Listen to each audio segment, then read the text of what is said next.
Hey guys, tonight we journey into a world you think you know, but trust me, you don't. When we hear the word battlefield, most of us imagine epic clashes, proud warriors, maybe a bit of cinematic slow-motion swords clashing, flags waving, and noble last stands. But history, real history, it's far less glamorous. It's blood, mud, and 1,000 different kinds of rot. It's fear, hunger, filth, and the sound of someone groaning for their mother in a language you don't understand. It's everything your high school textbook skipped. And tonight we're going there. But don't worry, you're safe. You're not on the battlefield. Not really. You're just slipping into it like a fog, letting the whispers of the past settle around you as you drift towards sleep. This isn't a documentary. It's a descent, a slow, unsettling, oddly relaxing descent into the awful truths that once echoed under the boots, hooves, and sandals of long-forgotten wars. So, before you get too comfortable, take a second to like the video and subscribe, but only if you genuinely enjoy this kind of weirdly soothing historical misery. And if you're still awake, let me know in the comments what time it is where you are and where you're tuning in from. I always love to see who's wandering through history with me at 2 a.m. Now, go ahead, dim the lights. Maybe turn on a fan for that soft hum in the background. Let it swirl around like the wind brushing over a quiet battlefield after the last soldier has fallen. And if you're under a blanket, pull it a little tighter, not out of fear, just anticipation. Tonight's journey, the deadly secrets of ancient battlefields. You won't be watching from the hills. You won't be in the general's tent. You won't be reading from a scroll in safety. No, you'll be right there, in the muck, in the noise, in the fear-soaked silence that comes after a battle ends and before the carrion birds land. You'll walk the field when it's quiet. You'll feel the heaviness of armor not made for comfort, the burn of a wound not meant to heal, and the terrible realization that you forgot to check if your water skin was full. This won't be a tale of one specific war. It's not just Rome or Greece or Egypt or feudal Japan. This is the universal battlefield, where the rules are few, and the suffering is old and familiar. You'll wake up among strangers. You'll eat with soldiers who don't expect to see another sunset, and you'll sleep if you can, knowing the enemy is somewhere in the dark, maybe sharpening a blade, or maybe already dead. You'll hear the distant horns of war, and you'll smell things no one writes poems about. Spoiled rations, blood-slick grass, sweat, and panic. But don't worry, you don't have to fight. You just have to listen, to follow along, to breathe in the dirt of forgotten wars and let it lull you into something that feels like sleep or surrender. So close your eyes. The trumpets are quiet now. The battlefield waits, and the story begins. You wake up, but not slowly, not gently. No duvet, no soft light filtering through gauzy curtains, no alarm clock, no ceiling fan humming above you, just a sharp breeze cutting through the canvas of a torn tent, the damp chill of early morning mist, and a smell a deeply personal blend of iron, sweat, and whatever died near your left foot during the night. Your bed, if you can call it that, is a patch of trampled earth covered by a thin wool blanket, and your own increasingly questionable body odor. You slept in your clothes not out of laziness, but out of necessity. Undressing on an ancient battlefield is the kind of boldness that gets you stabbed before sunrise. Your armor is nearby, but not on you. Bronze or iron, depending on the century you've landed in, cold to the touch, and covered in scuffs from things you'd rather not remember. Your body hurts, not just in one place, everywhere. Joints that weren't supposed to ache yet are already making quiet, bitter complaints. Your back is stiff, your neck is kinked, and your left hand is still numb from clutching a spear too tightly for too long. Around you, Others are waking too, some with groans, some with silence. Some don't wake up at all. A man 2 feet to your right blinks up at the sky with eyes that don't seem to understand what they're seeing. He doesn't speak, he just stares. Maybe he dreamed of home, maybe he dreamed of nothing, or maybe, like you, he dreamed of a world with coffee. What a concept. The tent is overcrowded, sagging, and streaked with smoke stains from a fire that shouldn't have been lit inside. There's no ventilation, no air circulation, just breath, body heat, and the quiet, suffocating perfume of damp leather, mildew, and someone's festering foot wound. A horn sounds in the distance, not sharp, not urgent. Just a groaning note carried by the wind, a reminder that it's morning, that you're alive, and that command expects you to act like it. You try to sit up, your spine disagrees. You roll over instead, and crawl out of the tent, pushing aside the flap that barely clings to its wooden supports. The sky is low, not with rain, not with fog, but with smoke. Fires smolder beyond the horizon. Somewhere to the north, a village probably burned last night. Or maybe it was a supply wagon. Or maybe no one knows anymore. The sun, though barely up, already has a pale, sickly tint filtered through ash and whatever prayers the priests offered at the last campfire. The ground outside is soft, not in a comforting way, in a way that makes you think of blood, water, and churned up earth that remembers too much, the kind of ground that soaks up pain and doesn't give it back.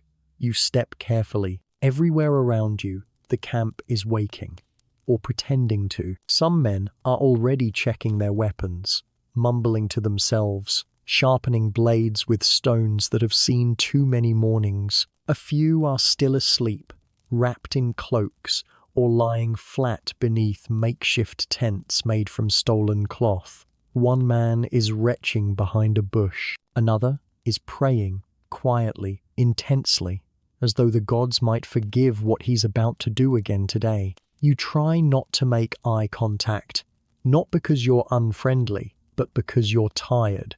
And in this place, eye contact is an invitation to share stories, to be asked for help, to remember someone's name who might be dead by nightfall. There's a fire pit nearby, smouldering. The remains of last night's dinner, a stew that tasted like boiled regret, and possibly boot leather, still cling to the edges of the blackened pot. No one's cleaning it. That job always falls to someone already dead. You wander toward the supply wagon. It's tilted slightly, a wheel cracked under the weight of too many crates and too few carpenters. A pile of shields lies nearby. Most are splintered, blood-stained. Some have dried bits of grass stuck to them, battlefield confetti. Others are carved with names, symbols, prayers etched into the wood like superstition might stop a spear from finding your gut. You grab your own shield. It's lighter than it should be. A bad sign. That means the outer rim's cracked again. You flip it over. Confirmed. You'll patch it later or not, depending on how long your luck holds. Your spear is where you left it, propped against a nearby stump, still sticky near the tip. You don't want to think about why. The cold morning air bites your skin, even through your tunic. You rub your arms, consider putting your armor on, then decide against it for now. Metal gets heavier when you haven't eaten. And breakfast is, well, it's probably going to be a handful of hard barley biscuits and a strip of salted meat that smells like old socks. In the distance, another horn. Closer, this time, you recognize the rhythm. Not a drill, not an alert, just a call to gather. That's the rhythm that says hurry up, without actually bothering to say it. You should get moving. You glance around the camp. It's the same as every camp. Tents made from whatever fabric didn't catch fire. Weapons stacked haphazardly, like gods played pick-up sticks and lost interest. Men limping, women sharpening knives, children, sometimes, wandering between soldiers with empty bowls and silent eyes, too old for their size, too quiet for their age. And then there are the crows. Always the crows. They perch on the edges of the camp, on branches, on carts, on helmets that no one will wear again. They're patient, they know the rules, they know how this ends. They're never wrong. You take a deep breath. Try not to taste the smoke. Fail. This is the battlefield. Before the battle. This is the moment when your body is still whole, when your thoughts still belong to you. This is the last breath of quiet, before the world cracks open and the screaming starts. But for now, it's just morning. You stretch your arms, wipe the sleep from your eyes, and trudge toward the gathering point. Boots squelching in soil that's seen better centuries. Another day, another war, another chance to survive the unspeakable, and maybe get through it with your ribs still intact. Welcome to the ancient battlefield. You're awake now. You won't sleep again for a while. You trudge toward the makeshift kitchen area though. Calling it a kitchen is generous. There's no stove, no clean surfaces. Just a few fire pits dug into the mud and a handful of cracked pots that have seen more ash than anything edible. The cook, if you can call him, that is hunched over a blackened cauldron,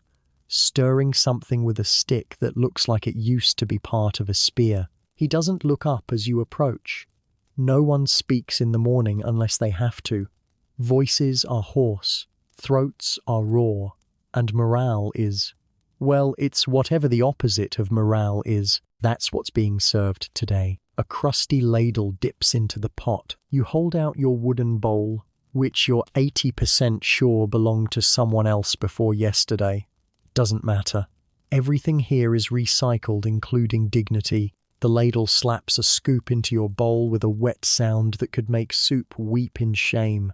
This is breakfast. It's a kind of porridge? Maybe barley, maybe millet, maybe some combination of grains and wild grass that no one took the time to identify. It's grey. It smells faintly of wood smoke and wet laundry, and it tastes like you did something wrong in a past life. You force yourself to eat. Slowly, carefully. Each bite is gritty, not metaphorically. There's actual grit in it. Dirt, ash, bits of burned husk. You chew through it like you're sanding your own teeth from the inside. A chunk of something, chewy, hits your tongue. You don't ask.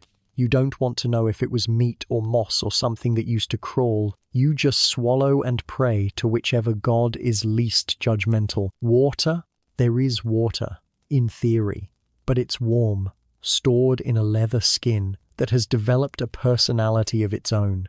You uncap it and take a sip, just enough to make the paste in your mouth swallowable. It tastes like the inside of a boot that lost hope 3 campaigns ago. You don't finish your bowl, but you scrape it clean anyway. Wasting food is a punishable offense, even if your stomach is trying to sue you for emotional damage. You wipe your mouth on your sleeve, because napkins aren't a thing here, and stand up slowly. Your joints creak like an old ship. Everything from your ribs down is sore. But it's time for the second most unpleasant part of your morning. Hygiene. There is no soap. Let's just get that out of the way now. No lavender-scented anything. No warm cloths. No clean towels. No showers. No sinks. You head to the wash station, which is a stream if you're lucky, or a trough if you're not. Today, it's a barrel of rainwater that's been sitting under a tarp for at least 3 days. A few men are already gathered around it, taking turns splashing the water on their faces, scrubbing their teeth with twigs, or just staring into the murky reflection and reconsidering their life choices. You dunk your hands into the barrel. It's cold, so cold it makes your knuckles ache. You cup the water, splash it over your face, and immediately regret everything. The water tastes faintly of smoke, moss, and disappointment.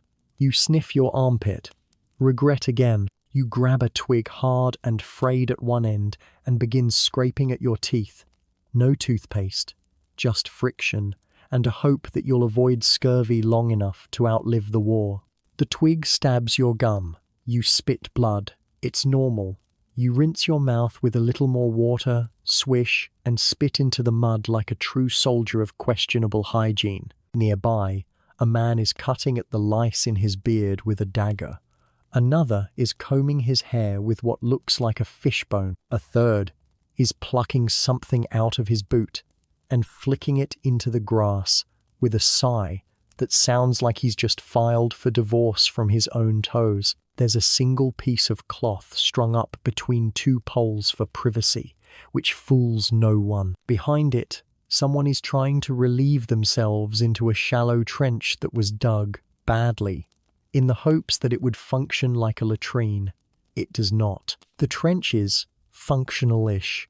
It's filled with things best left unmentioned. It smells like the collective sins of 10 armies.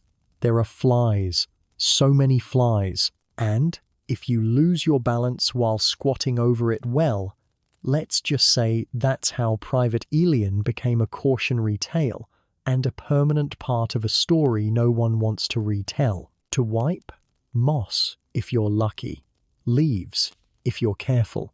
Your hand, if you've given up. And let's be honest, most people here have given up. There is no soap, there is no sanitizer. There is only the hope that your immune system is slightly more aggressive than the trench itself. You finish washing, if that's the right word, and dry your hands on your tunic. Everyone dries on their tunic. That's why everyone's tunic smells like wet fungus and bad decisions. Next comes the armor. You return to your sleeping spot and begin the tedious, slightly humiliating process of dressing for war.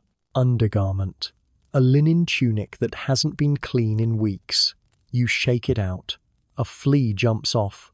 You pretend not to see it. Padding. A thick layer of quilted wool, stiff with sweat, meant to keep the armor from rubbing your skin off. It doesn't work. You put it on anyway. Greaves. Braces. Leather straps that dig into your arms and legs like they're personally offended by you. Then the cuirass metal or leather, depending on your rank, your region, and your luck. You strap it around your chest, adjust the weight, and feel your spine whimper. Your helmet, dented, ill-fitting, and deeply committed to giving you a migraine, goes on last. The chin strap smells like old soup. You stand, you sway, you crack your neck, and hope it wasn't important. At last, you're clean, you're fed, you're ready. Which is to say, you're still sore, still filthy, still starving, but you've ticked the boxes. Your body may be a temple, but on this battlefield, it's more like a siege tower. Bulky, creaky, and likely to fall apart before reaching the wall. You grab your gear and make your way toward the morning formation.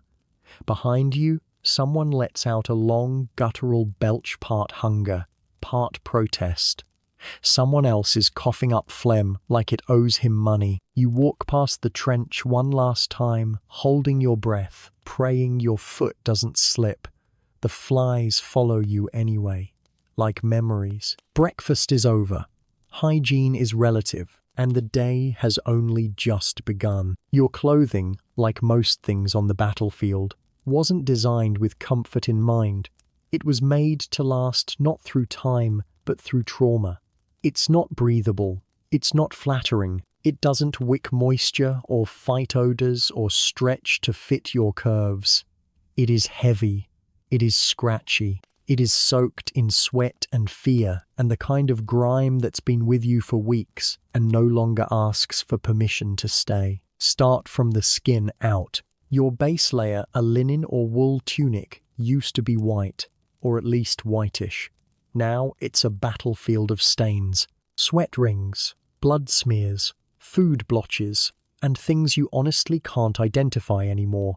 It itches, constantly, but not enough to bother taking it off, because taking it off means exposing yourself to the wind, the insects, and the judgmental stares of your fellow soldiers who have all given up on modesty anyway. If you're lucky, you have a second tunic. If you're rich, you rotate between them. If you're normal, your spare was cut up to wrap someone's leg after the last skirmish. Your trousers, if your culture provides them, are rough wool, tied at the waist with a fraying cord that used to be part of your tent. They sag, they chafe, and if it rains, they absorb every drop and cling to your thighs like wet betrayal. Some warriors wear kilts or skirts, some wear nothing down there at all, because undergarments are for civilians and people who don't spend their mornings kneeling in mud with a spear. Over your tunic comes the padded armor, the gambeson, quilted linen stuffed with wool, horsehair, or scrap fabric. It smells like a stable. It makes you feel like a stuffed goose. But it's necessary, because without it, your metal armor will rub you raw or worse, slice into you when it shifts in the middle of combat. A poorly strapped breastplate is just a slow-moving guillotine. The gambeson never dries. It's perpetually damp. You're wearing your own condensation. Now, the real fun, the armor. If you're infantry, it might just be a chainmail shirt, heavy, swaying with every movement, cold in the morning, burning hot by noon. It pulls at your shoulders like guilt. If you bend wrong, the rings pinch your skin. And when it rains, the metal sings a slow, miserable ballad of rust and regret. If you're lower ranked, which you probably are, you're in scale armor, or something patched together by the quartermaster out of leftover parts and unreasonable optimism. Your shoulder plates don't match. Your chest plate has a dent the size of a fist. Your helmet is slightly too big and wobbles when you move, giving you the grace of a medieval bobblehead. Leather armor? Lighter, sure, but it soaks up sweat like a sponge. After a few weeks in the field, you smell like a cheese that was excommunicated for heresy. And then there are the straps. So many straps. Leather cords that tie the armor to your arms, your legs, your soul. They dig into your flesh. They slip loose during battle. They're impossible to adjust with cold fingers or gloves. So most soldiers just curse and yank until it feels secure enough. Your boots? Wooden-soled if you're ancient Roman. Leather wraparound if you're medieval. Sandals if you're Greek and unlucky.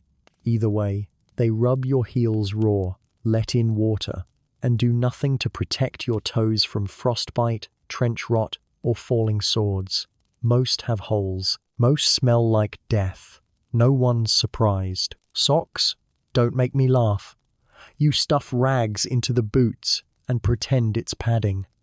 Then walk for 10 hours. Your cloak is supposed to protect you from the elements, but it also serves as your blanket, your towel, your pillow, and occasionally your shroud if you pass out wrong. It's stained, moth-eaten, and smells like the inside of a sack of onions. You wrap it tight around your shoulders, pin it with a bone brooch or a rusty nail, and hope the wind doesn't yank it off like a petty god with something to prove. And then you come back to camp, to your shelter, which is generous. Tents, if provided, are canvas.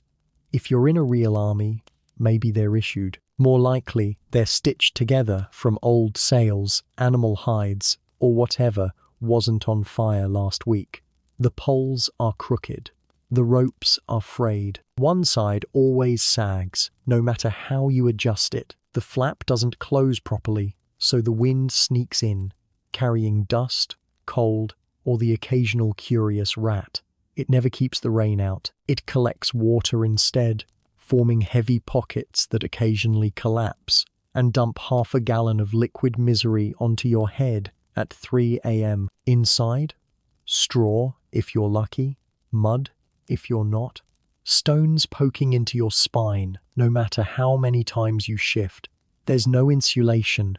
You sleep in your clothes. You cover yourself in your cloak and pray the lice don't bite your eyelids again. Your bedroll is a flattened sack that used to be stuffed with wool. Now It's a mat for fleas. You try not to think about it.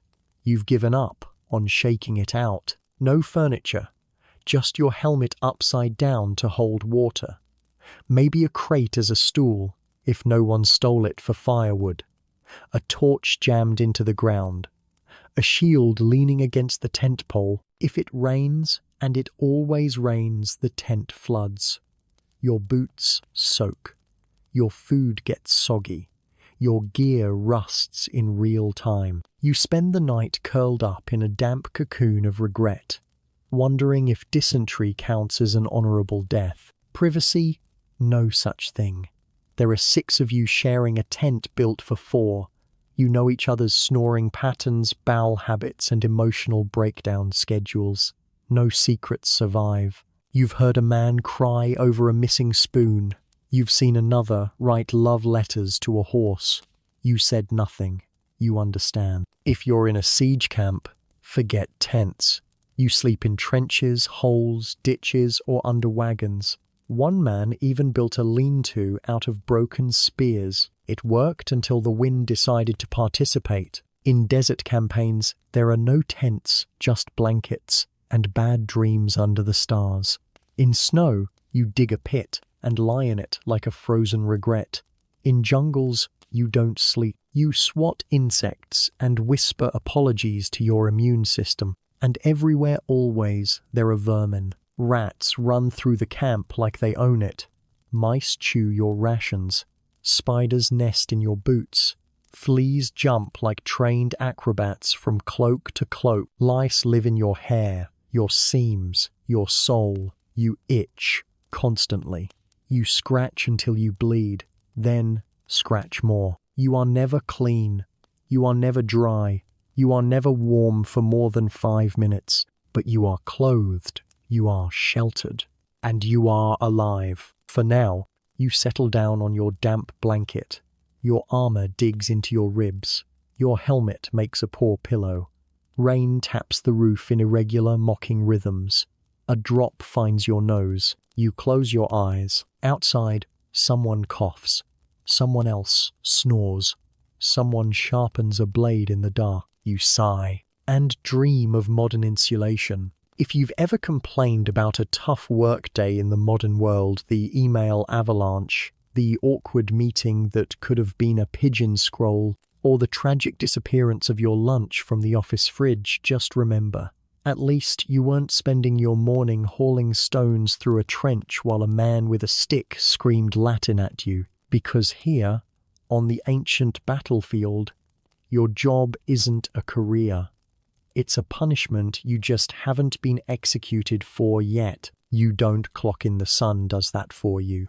And it doesn't care if you're tired, injured, or slightly concussed. When that orange disc creeps over the hills and lights up the mist in the valley, that's your wake-up call. No alarms, no snooze button, just shouting, always shouting. A commander yelling for discipline. A quartermaster yelling about lost rations. A medic yelling because someone bled on his last clean tunic. You roll off your straw mat again, generously labeled, and immediately regret waking up. Your muscles scream. Your spine feels like it's been used to stir a pot of gravel. But you stand anyway, because lying down too long is just an invitation for someone to assume you're dead and loot your boots. And then you get to work.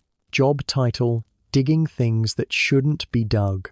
Your morning assignment, trenches. Why? Because commanders love trenches.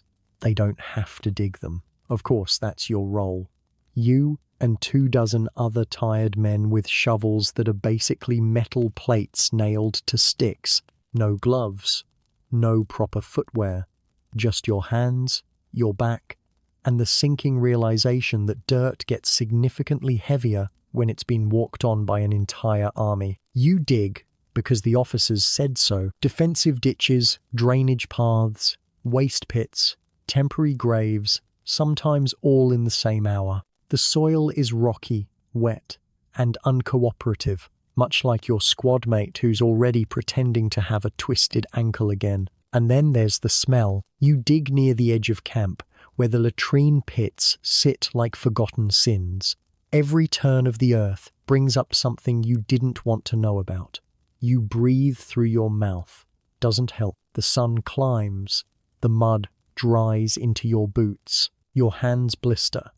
You wipe your brow with a sleeve that's already soaked with sweat and trench juice.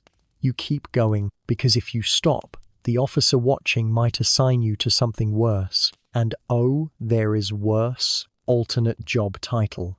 Corpse Patrol. Sometimes you're not digging pits. You're filling them, not with dirt, with people. After a skirmish, bodies are everywhere. Soldiers, horses, civilians, often indistinguishable by the time you get to them. Flies buzz like they're throwing a festival. The smell, rot, iron, and whatever gas the dead release. After a few days in the Sunday, you drag the bodies by whatever part seems least likely to come off. You try not to look at faces. You definitely try not to make eye contact with the half-open ones. You pile them, you burn them, or you bury them with whatever ceremony a hurried mutter counts as. Some soldiers cry, some joke, some go silent. You all keep moving. You swat flies off your face with one hand and shovel with the other. You go numb, and that's the point. If you're lucky, it's over by midday. If you're not, you'll reassign. Role: Firewood Acquisition Specialist. Unpaid, no benefits. There are no forests nearby, of course.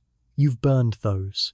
So now you get to wander further outside the relative safety of camp with a dull axe, and the hope that no enemy scouts are feeling brave today. You trudge through brush, scavenging branches, bark, maybe the remnants of an abandoned fence post.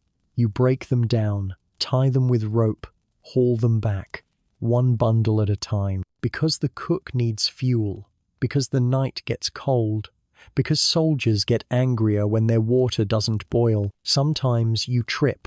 Sometimes you drop your bundle. Sometimes you curse the gods. They don't answer, not because they don't care, because they've probably abandoned this war zone like everyone else with sense. Elite role, water duty. Oh, how you long for water duty. Until you get it. Because water isn't piped in or handed to you in branded plastic bottles. You carry it from the river, the well, or the filthy runoff stream that everyone pretends is clean because boiling takes too long. You carry it in leather skins, sloshing and leaking, or in wooden buckets that soak your legs and stain your boots. It's heavy, it's unbalanced, and you make 5, 6, 10 trips before anyone stops yelling. Once, someone dropped a full bucket. Everyone stared like he'd slapped the king. He wasn't seen again. Maybe reassigned, maybe buried. You stopped asking questions after the latrine trench incident. Prestige job, armor maintenance assistant. You'd think helping with armor means you're climbing the social ladder. You are not. You are scraping dried blood off chainmail with a twig. You are boiling water to soak out sweat stains from padded gambesons that have not been washed since they were invented. You are oiling leather that smells like despair. You are fixing straps with borrowed thread and prayers. If the officer whose gear you're fixing is in a mood, he might hit you. If he's in a good mood, he might not hit you. What a bonus. You smile, you bow, you keep stitching. Rank: camp laborer. For everyone else, there's always more work. You haul sacks of grain. You unload carts. You carry broken spears to the smith, and sometimes the smith yells at you just for fun. You repair the tent someone rode a horse through last night. You restack firewood that was kicked over during an argument. You build palisades out of logs that splinter your hands and give you tetanus if you blink wrong. No one says thank you. Gratitude, like hygiene, has been declared non-essential. And then marching. When there's no more work, and just when you think you might rest, the call comes. Marching orders. You're moving camp. Why? No one tells you.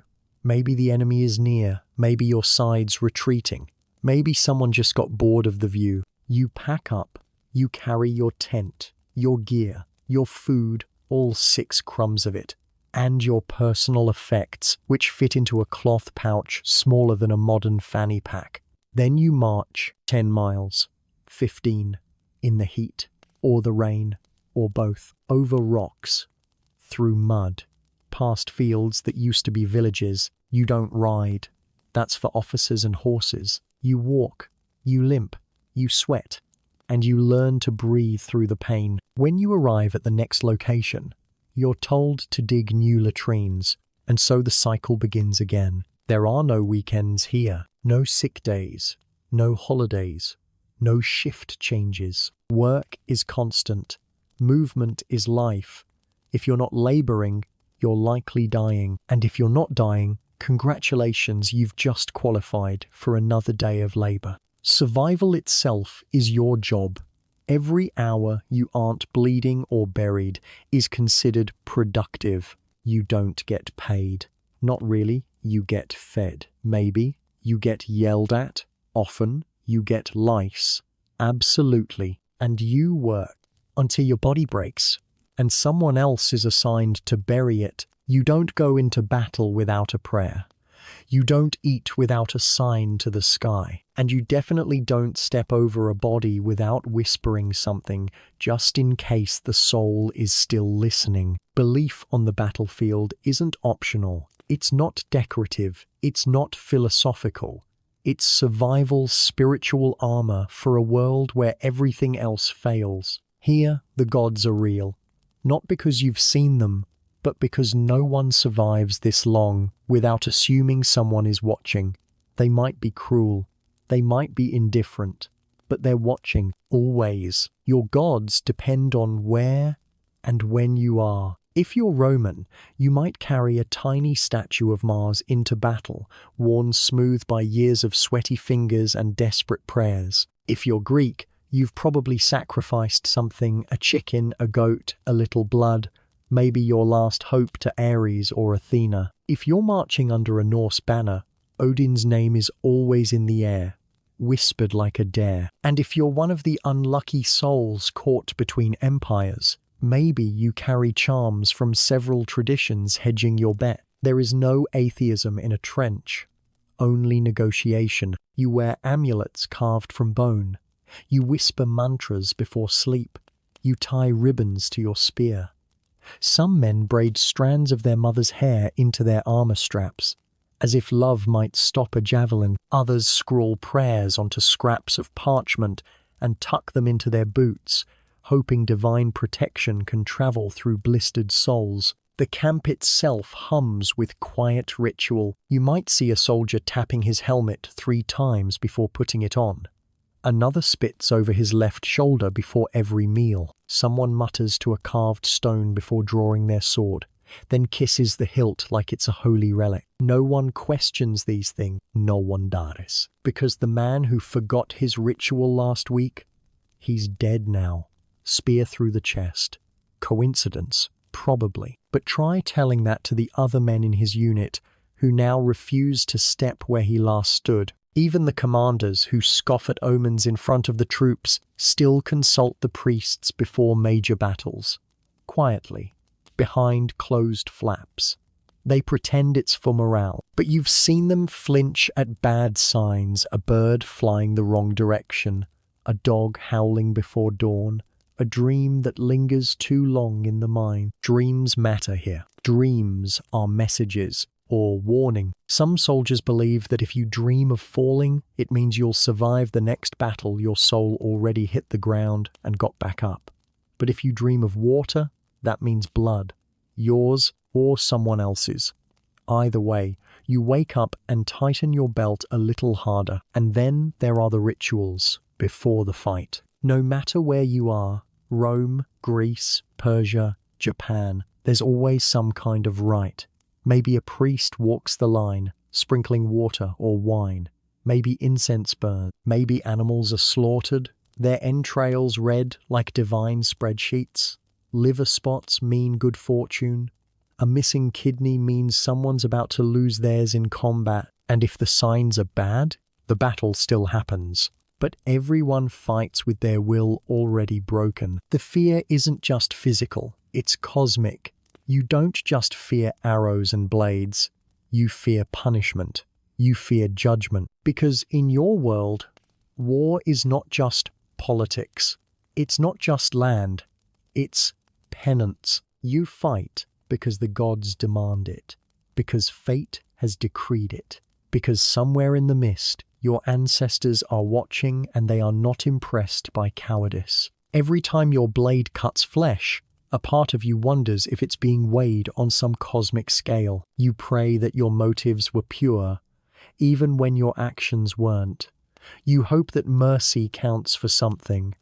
You hope that fear doesn't, but you still feel the weight of your sins pressing behind your eyes at night. It doesn't help that the battlefield is full of ghosts. You don't see them, not clearly, but you feel them. The places where the air gets cold, even in summer. The sudden silence in the woods. The strange dreams that visit you near the old grave sites. A shape in the corner of your eye, not a person, not a shadow, but something. Whole squads whisper about the old field near the river where no one will camp. They say you can hear breathing there, even when you're alone. A man once slept there by mistake. They found him the next morning, eyes open, lips blue, no wound. He died of nothing. Or maybe everything. The priests said it was a lesson. The soldiers said nothing, but none of them ever walked that way again. And then there are the superstitions, the unofficial religion of the desperate. Never sharpen your blade the night before battle. Never eat the last piece of bread. Don't touch the banner unless you're ready to die for it. Always step into camp with your right foot first. Always. If someone breaks a rule, they get watched. Not blamed, just watched. Because when the bad luck comes, and it always does, you want to know who brought it with them. Sickness, bad luck. Arrow to the knee, someone didn't say their prayer. Sudden rainstorm that drowns the fire pit, someone mocked the gods or forgot to thank them. The punishments of the gods aren't always dramatic. Sometimes they're slow. Fever, madness. A toe that turns black and spreads, a wound that won't close. And when things go too well, that's when people get nervous. Because good fortune in this world is suspicious. It means someone somewhere is about to be punished extra hard just to balance things out. You've seen it. Everyone's seen it. A soldier with perfect armor, never wounded, always lucky, until the day he gets split in half by a stray axe from a dying enemy. That's the kind of death that means something. That's a message. So you stay humble, you stay small, you say your prayers, you light your incense, you wear your charms, even when they chafe. You whisper apologies to the wind, you avoid the old trees. You don't laugh at omens, because out here superstition is just experience with better branding. You've watched strong men fall for no reason. You've seen cowards survive like cockroaches. You've seen commanders struck down by arrows that curved in midair, as if guided. You don't know if it's fate, or karma, or divine justice. But you don't question it anymore. You just nod and tighten your charms and walk softly, because if the gods are watching, you'd rather not give them a reason. The sun is low, the campfires crackle, and somehow, despite everything, you're hungry again. It's not the kind of hunger that growls politely or waits patiently. It's deep, insistent, crawling around your ribs like a rat looking for a way out. You've burned 1,000 calories before midday hauling gear, marching miles, digging trenches, or just shivering through the cold. Your body is constantly in survival mode.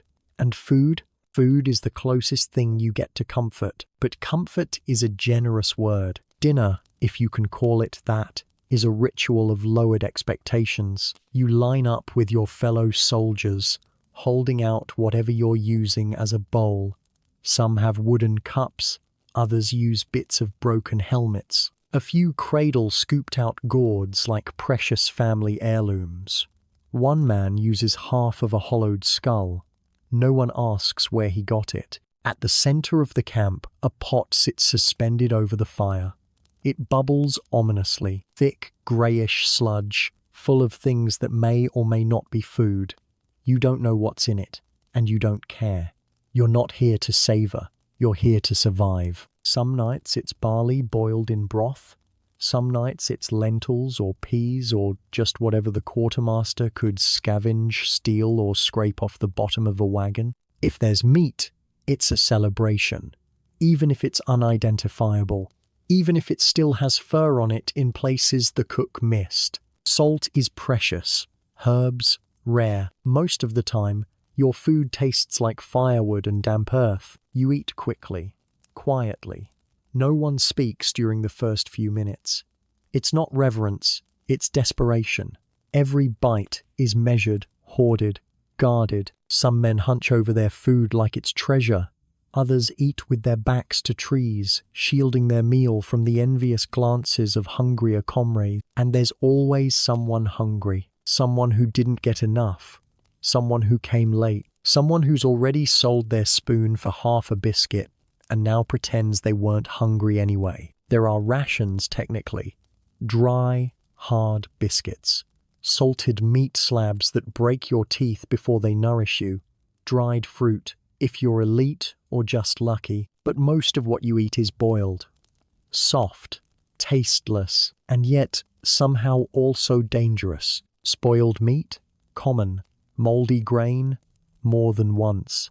Parasites? Probably your most loyal companions at this point. You've learned the signs. The rumbling stomach, the cold sweats, the midnight dash to the trench latrine. You eat anyway. What choice do you have? You wash it all down with water that may or may not be clean. If you're in luck, it's been boiled. If not, it's full of things that want to kill you slower than a sword, but just as surely. Alcohol helps. You're not supposed to drink too much, but who enforces that? The officers are usually 3 cups in before the sun even sets. Beer, if you're in Mesopotamia or medieval Europe. Wine, if you're Roman or Greek. Fermented goat's milk, if you're in the steppes. Sometimes, something distilled so harsh, it might have started as firewood and ended as blindness in a bottle. It doesn't matter. You drink to take the edge off, to quiet the shakes, to silence the memories of the last battle, to sleep. Sometimes the entire camp drinks together, rations handed out with some vague idea of morale boosting. Cups raised, toasts shouted, the names of the fallen spoken, mumbled, forgotten, and then there's entertainment. You wouldn't think there'd be room for it here between the lice and the dysentery and the mild chance of being stabbed before bedtime. But somehow, humans always find ways to distract themselves from the apocalypse. Someone has a lyre, or a crude drum made from stretched hide and a bent pot. One guy sings badly, but loud. Another makes up poems about the commander's bald spot. Laughter follows. Real laughter. Loud and reckless. Because in this place, laughter is rebellion. It's a middle finger to the sky, to fate, to death itself. And it's contagious. The stories come next. Not history, not truth, but tales. One man tells of a ghost who walks the battlefield at dusk, collecting the souls of cowards. Another claims he saw a woman with golden eyes bathing in the river, a spirit, a goddess, or maybe just a hallucination brought on by drinking mouldy ale. A younger soldier recounts his first kiss. Another speaks of a son he's never met. A third tells a joke so filthy and anatomically impossible that even the medic starts laughing. You cling to these moments. They remind you that you're human, not just a blade with legs. And then come the games. Dice carved from bone or wood. Tossed in the dirt, bets made, curses shouted. Someone loses a coin, someone wins a crust of bread. Arguments spark, but rarely last. No one wants a real fight. There's already enough of that. Some play board games like ancient tabula or senet, or just some variation of checkers made up on the spot. Others wrestle for sport, for pride, for the illusion of control over something. If you're in a more civilized army, maybe there's a small traveling troupe of performers, jugglers, dancers, storytellers. They arrive with a cart full of props and leave with pockets full of coin and hearts full of secrets. And if you're stationed near a town, well, the tavern becomes your temple. Sticky floors, bad wine, tables held together by hope, but it's paradise. You enter, and you're no longer a soldier. You're just a man with a coin and a thirst. You drink until your head spins. You gamble until you forget where your bedroll is. You dance poorly. You shout. You weep. You sing songs you barely remember and hug men you barely know. Sometimes there are women. Sometimes men. Sometimes just someone who listens. For a coin, they'll tell you you're brave. They'll touch your face. They'll pretend the world isn't ending, and you'll believe it. For an hour, then it's back to camp, back to your damp tent, your splintered shield, your aching knees. But for a moment brief, golden, blurry, you felt alive. You remembered what it was like to smile. You remembered what it was like to not be afraid, even if just for one laugh, even if just for one bowl of half-burned stew, because out here, joy is as rare as fresh bread and just as sacred. The first time you hear a soldier cough blood into his hands, it doesn't register. You're too busy sharpening your blade, fixing your boot, or pretending your stew doesn't have weevils in it. But then he coughs again harder, longer, and then you hear him at night. Not just coughing now, but wheezing, rasping, drowning slowly in his own lungs 3 feet away from you while you try to sleep. This is the real battlefield, the one no one writes songs about. Death doesn't always come screaming with a blade in its hand. Sometimes it comes quietly, with a cough, a fever, a scratch that won't heal, a bruise that turns black and spreads like spilled ink under your skin. Welcome to the ancient camp hospital, which is really just a tent that smells like vinegar and old fear. If you're wounded in battle, the process begins like this. Someone drags you out of the mud, hopefully before you get trampled. They carry you or your pieces to the healers. You're lucky if it's just blood loss. You're very lucky if it's a clean cut, but it's usually not. Wounds are rarely clean. Swords hack, spears tear, arrows puncture deep and stay there. There's no anesthetic, no antiseptic, no understanding of bacteria. You lie back. A man with stained hands leans over you with a knife that was last cleaned when the moon was full 2 cycles ago. He pours wine on the wound and tells you it will keep the spirits away. The spirits, apparently, love infection. If it's a limb wound, say, your forearm's been sliced to the bone, he might try to sew it. Not with thread. With horsehair, if you're lucky. With sinew, if you're not. He doesn't wear gloves. He doesn't have gloves. Just calloused fingers, a cracked voice, and a 1,000-yard stare. You scream. Everyone screams. No one listens anymore. If the wound is worse, if it's crushed, shattered, or starting to smell sweet, then comes the amputation. They don't explain it. They don't ask. They just tie a belt around the limb to cut off circulation, hand you a piece of leather to bite, and get started. You can hear the bone break. You feel the saw drag through muscle like wet rope. You pass out, or wish you did. When you wake up, you're lighter and shorter. If you survive the next 2 days, you're a hero. If not, you're just more kindling for the next pyre. But trauma is only part of the problem. Illness, that's the silent killer. You can dodge spears. You can block swords. But you can't outrun a bad cough in a crowded tent. Camps are breeding grounds for plague. Fevers sweep through like ghosts. One man coughs, then 10, then 30, Then the latrines are full of the dead and dying, and even the healthy start avoiding food. Waterborne diseases kill more soldiers than arrows ever will. Diarrhea is not a punchline here. It's a death sentence. Once it starts, your body empties itself faster than you can refill it. You grow weaker, dizzy. You start seeing lights where there are none. Then the shivering begins. Then your breath shortens.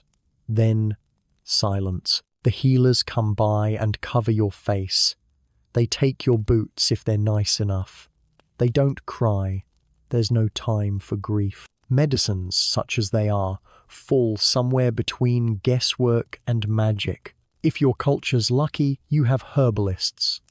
They carry pouches of dried plants, roots, and powders. Some work, most don't. Henbane for sleep, willow bark for pain, moldy bread for wounds, accidentally inventing penicillin centuries before anyone names it. But dosage is a mystery. One pinch too little, and you suffer. One pinch too much, and you start talking to birds that aren't there. There are poultices, wet, smelly masses of herbs and mud slapped onto your skin and wrapped with cloth. Sometimes it draws out infection.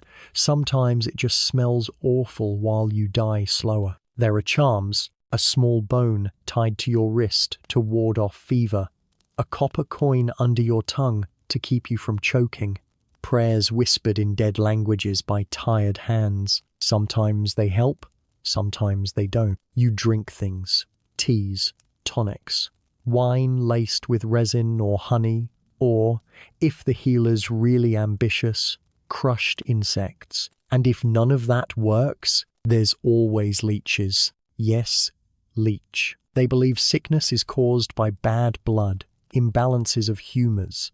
So they let the leeches feast, or they cut a vein open themselves and let it drain, hoping the illness leaves with it. Sometimes the patient does too. Madness is another illness, but it's quieter, harder to treat. The man who wakes up screaming every night, the one who won't talk anymore, just stares at the fire like it's talking back. The one who laughs during funeral, the one who walks into the woods and doesn't come back. There's no treatment for this. You just try to sleep further away from them. Fear of death.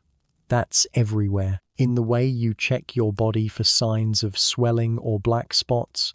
In the way you flinch when someone sneezes near your food. In the way you watch the healers hoping they don't look at you too long because that means they've noticed something wrong. Some men wear charms. Others carry bones, tiny gods, scraps of cloth from home. Some whisper the names of the dead before sleeping, a list of everyone they miss, a reminder of everyone they don't want to join, not yet. Some make promises. If I survive this, I'll go home. If I live through the next battle, I'll marry her. If I see the sun tomorrow, I'll build a shrine. They never do, because death is a constant here.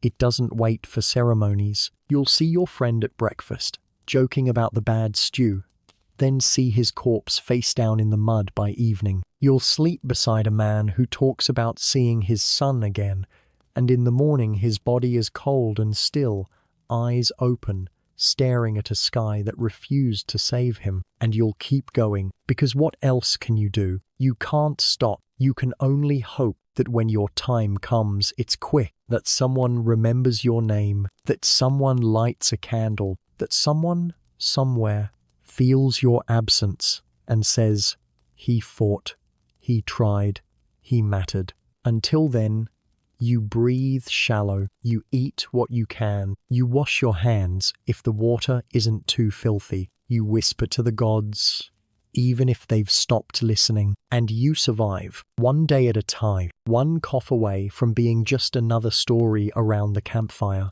You've seen the battlefield, the tents, the trenches, the dying. But what about the lives that orbit all of it? The ones not holding swords yet somehow carrying just as much weight. Not everyone on the edge of war is a soldier. Not every victim lies bleeding on a field. Some suffer quietly, slowly, constantly. There are women in camp, You've seen them though no one speaks of them much. Not officially. They aren't warriors, but they aren't weak. They're laborers, survivors, shadows. And they do the work no one wants to talk about. Some are wives following their husbands across continents, hoping the coin sent home is worth the miles of danger. Some are widows, turned camp cooks or water carriers, because there's nowhere else to go and no one left to bury. Some are simply born here, daughters of camp followers, inheriting a world of hard hands and harder stares. You see one now bent over a pot, stirring a stew she didn't ask to make. The child on her back is swaddled in a cloth that used to be a banner. She hums a song you don't recognize, eyes flicking between the fire and the soldiers moving past her like wolves. Her job never ends. She fetches water, dodging the mud and boots of marching men. She mends torn tunics, stitches wounds when the medic is busy, gathers herbs she's half certain won't kill someone. She might cook, she might clean, she might carry messages or secrets or stories.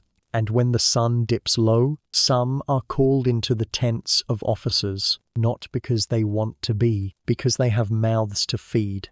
And war does not pay fairly. No one speaks of it in daylight, but you hear things. Quiet sobs behind canvas, bargained coin slipping into dirty hands, the shifting silence of a woman walking away from a place she didn't choose to be. Some women fight back not with swords, but with stubbornness, with sharp tongues, with knowledge of which herbs cause sleep and which don't wake you from it. Others become ghosts in their own bodies, going through the motions because there's nothing else left. They're not protected. They're not thanked. But without them, the entire camp would fall apart. They are war's invisible backbone. And then there are the children. You wonder how many you've seen. Not just the dead in burned villages, though. Yes, those too. But the ones here, walking the lines between tents, barefoot, dust-covered, quiet. Some carry buckets. Some carry firewood. Some carry news from one end of camp to the other. Because a child's footsteps don't raise suspicion. You lock eyes with a boy once, maybe 7, 8. His shirt is too big, his arms too thin, his face covered in the kind of dirt that never fully washes off. He doesn't flinch, doesn't speak, just watches.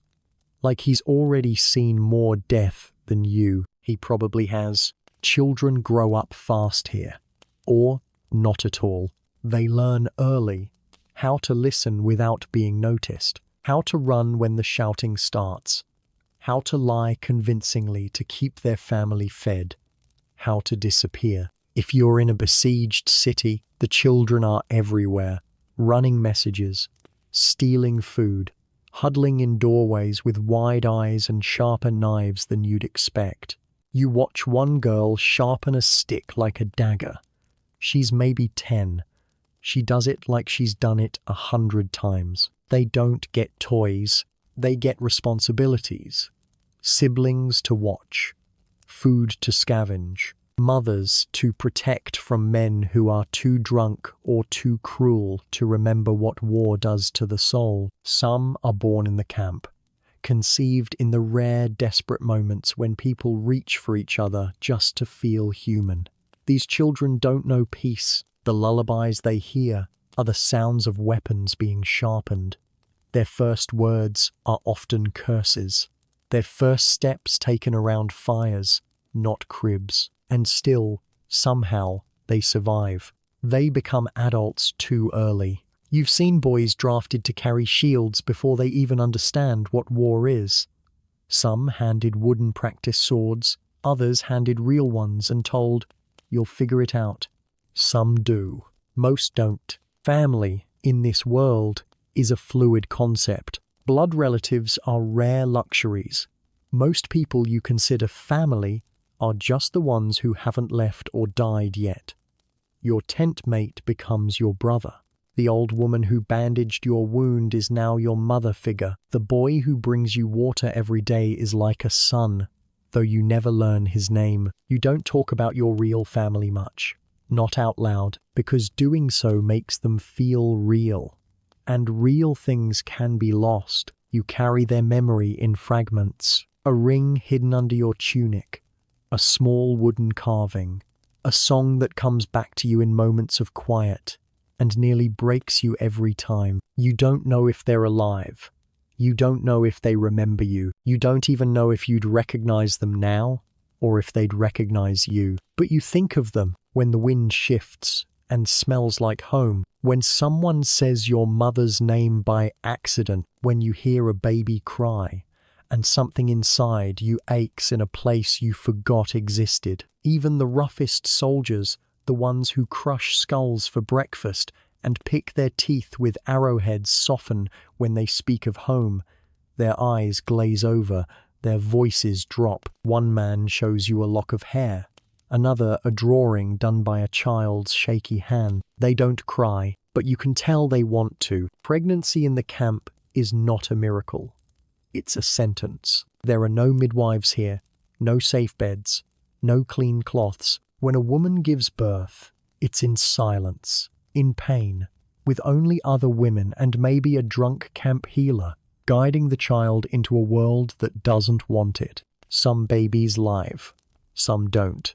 The ones that do are cradled like glass. They're carried during marches, nursed between battles, hidden during raids.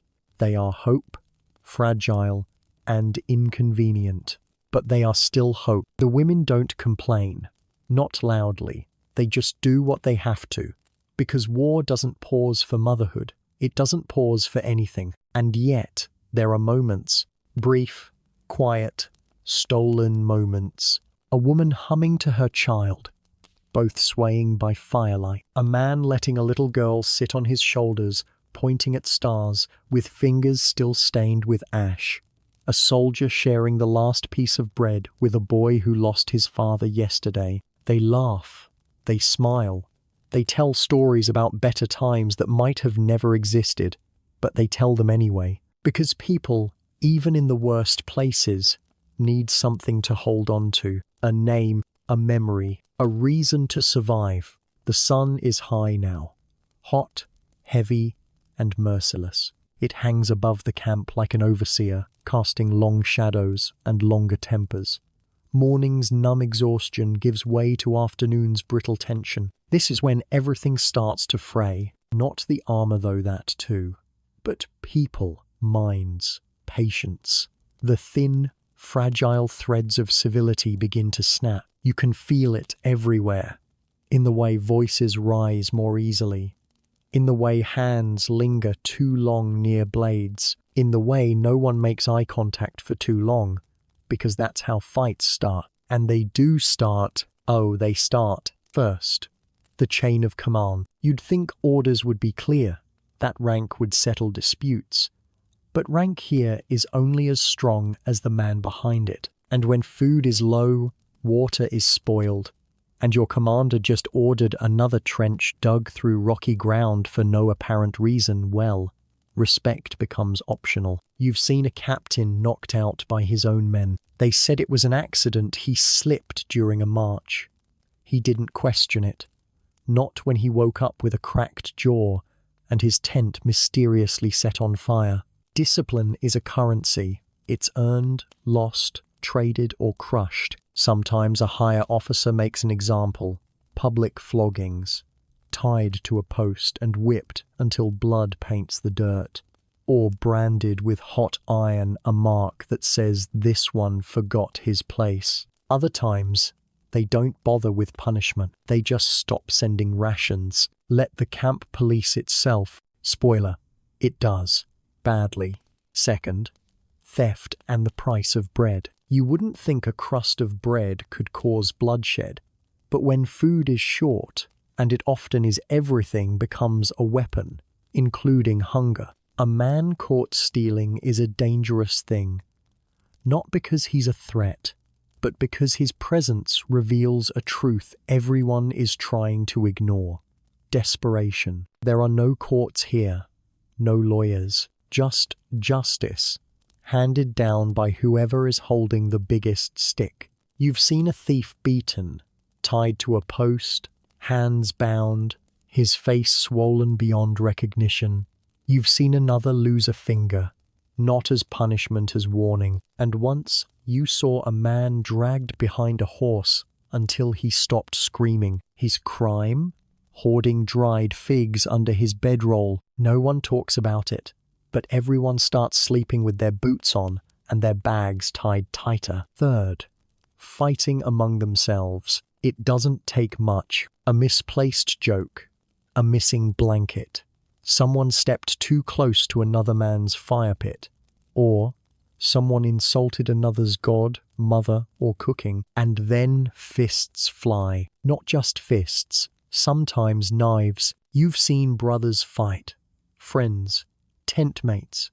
Once, a man stabbed his own cousin over a game of dice and then sobbed into the dirt beside the body. No one stopped him. What would be the point? No trials, no priests, no redemption arc, just one less man to feed. The medics don't care how the wound happened, only whether it's still bleeding. Fourth, jealousy and the invisible lines. War doesn't flatten social class, it just hides it in dirt. Officers eat better, sleep warmer, speak differently. They wear better tunics, cleaner armor. They have personal servants, wine that hasn't turned, maps made of real parchment, not just blood-stained cloth. They laugh too loud, complain about fatigue, while others limp with infected legs. Resentment brews like spoiled stew. You see it in eyes, in clenched jaws, in the way soldiers go silent when commanders walk past. Some try to climb the ladder, earn favor, carry messages, offer loyalty. Others spit in their direction the moment their backs are turned. When the officers disappear into their tents with women, the whispers start, the glances, the bitterness, the slow-building rage. You can feel the separation not just in food or comfort, but in safety.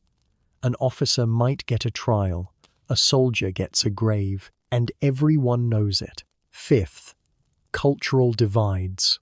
Not everyone here speaks the same language. Some barely speak at all. You've got mercenaries from far-off lands, peasants pressed into service, foreigners who joined for coin, or because their homeland was already ashes. They fight together, but they don't live together. You see it in how they cluster around fires, in tents, even in line at the mess. One group jokes in a tongue you don't understand. Another gets accused of stealing. Someone gets called a slur, and a knife gets drawn. It always ends the same way. One more body, and no one quite sure why.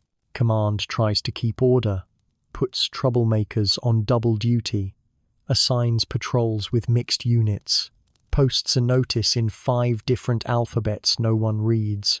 But paper doesn't stop fists, especially not out here.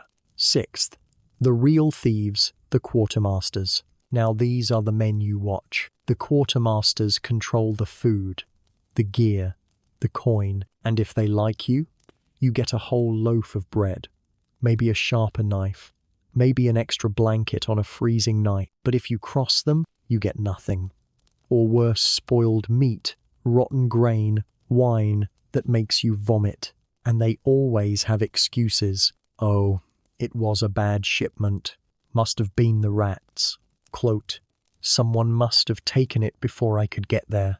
You've heard the rumors that they sell supplies on the side, trade weapons for favors, accept bribes in coin or in kind. No one can prove it, but somehow their boots are always cleaner, their bellies rounder, their tents sturdier. One man tried to accuse a quartermaster publicly. He disappeared the next day. Transferred, they said. Transferred into a shallow ditch behind the latrine. More like. Seventh, the boredom. It creeps in between the shouting and the digging, between battles, between drills. Boredom. It is, ironically, the most dangerous part of war. When there's no enemy to fight, Soldiers turn on each other. They drink too much. They gamble too hard. They argue. They fantasize about mutiny, about desertion, about walking into the woods and just not coming back. You've seen men go mad from it, sitting too long with nothing to do but remember the faces of the ones they killed, or wonder if their family is still alive, or watch ants for hours and try to convince themselves the ants mean something. A soldier with too much time and too little purpose is a soldier ready to start a fire, metaphorically or literally. And when something does go wrong, everyone's already on edge. No one's surprised when tents burn, when blades flash, when someone wakes up to find their saddles slashed or their gear missing. Eighth, desertion. It happens at night or during marches. You look around and someone's just gone. No blood, no trace, just empty space where a man used to be. Sometimes you understand. Sometimes you almost envy him, but if they catch him, they make an example. Dragged back, beaten, sometimes hung, sometimes just left in the stocks, tied for days, arms swollen, lips cracked. No one is allowed to speak to him or help him until he dies quietly or is let go. Either way, he doesn't smile again. Justice in the camp. There's no law here. Only consequence. There are no juries, only angry mobs, no prisons, just punishment. Justice is quick, dirty, performed with ropes and fire and sticks. If a man is accused of something serious like harming a child or stealing from a dying man, there is no trial, only violence. And silence afterward. Everyone turns away. Everyone pretends they didn't hear the screaming, because everyone knows it could have been them. This is the afternoon. No battle, no marching, no heroism, just simmering anger, hunger, heat, a long stretch of sunburned hours where the enemy isn't across the field, but inside the camp, inside you, and all you can do is survive it until nightfall comes and brings its own horrors. The sun doesn't set out here. It vanishes. One moment, it's high and hot and burning your neck. The next, it's gone, dropped beneath the horizon like a stone. And with it, all the warmth, all the certainty, all the visibility that kept you feeling like maybe, just maybe, you could survive this. Now it's night, and night on the battlefield isn't silent. It breathes. The wind moves through the camp like a thief. It lifts canvas tent flaps, slips down chimneys, creeps between cloaks. It carries the scent of wet earth, smoke, and the sharp tang of something rotting in the dark. The sounds shift. No more hammers or drills or boots stomping in formation. No shouted orders or dying arguments. Now it's whispers, rustling, the occasional snore, the clink of metal as someone checks their sword in the dark just in case. This is the time when you feel it the most, the unease, because in the daytime you have tasks, distractions, work to occupy your hands, and arguments to occupy your mouth. But now you just have yourself and whatever's out there, because out there, in the woods, in the hills, in the emptiness beyond the torchlight, there might be something. An enemy scout, a raiding party, a deserter turned desperate, a hungry animal, or just the whispering ghosts of those who didn't make it to nightfall. You lie on your bedroll if you're lucky enough to have one, and you listen. Your ears become radar. You hear footsteps. Always footsteps. Sometimes real, sometimes imagined. A twig snaps. Your heart races. A pot clunks. You yacht upright. It's probably nothing. Probably, but probably doesn't help you sleep. So you roll over. You pull your cloak tight. You try to find a position where the rocks under your ribs don't feel like accusations. You bury your face in the fold of your tunic, where it smells like old sweat and home, and you try not to think, but you do. You think of death, because out here, it's not a concept. It's a presence. It sits beside the fire, warming its bone. It strolls past the tents, looking in. It shares your rations and waits for you to choke. It holds your shoulder when you lie still and whispers, "Maybe tonight." You saw it today in the eyes of the man who slipped during trench digging and shattered his skull on a rock. In the soldier who was fine at breakfast and dead by lunch of fever, sudden and brutal. In the child who coughed until her lips turned blue. You see it in your own hands, shaking for no reason. You feel it in your back, where something aches more than it should. You wonder if you'll wake up tomorrow, or if someone else will have to carry your body to the pit. And then there's the fire. It's your only real defense against the dark. But it's also a beacon. You sit near it for warmth, for company. But the flames throw shadows. They play tricks. They dance across the tents and make every man look like a monster in silhouette. Someone laughs. Too loud. Too long. Everyone goes quiet. You glance toward the tree line. Too many things can go wrong at night. Fires. Tents go up like dry leaves. One kicked brazier. One careless hand with a torch. And suddenly the camp is alight. And men are screaming, not in battle, but in pain as fabric and flesh burn together. You've seen it happen. The smell is unforgettable. Charred wool, melted leather, hair and skin. It stays in your nostrils for days. Ambushes. The enemy knows night is your weakest hour. You can't see. You can't respond fast. You're half dressed, half dreaming. They come fast, quiet, efficient. Arrows in the dark, knives in the tents, fires set and screams to cover their retreat. You hear the signal horn and you're up no time for armor. Just grab your blade, your boots, and run. You don't always know what you're running into. Sometimes you trip over bodies that were warm seconds ago. Sometimes you slash wildly, not knowing if the figure before you is friend or foe. And when it's over, silence again, except for the moaning of the wounded and the distant howl of a dog, or maybe something worse. Sleep?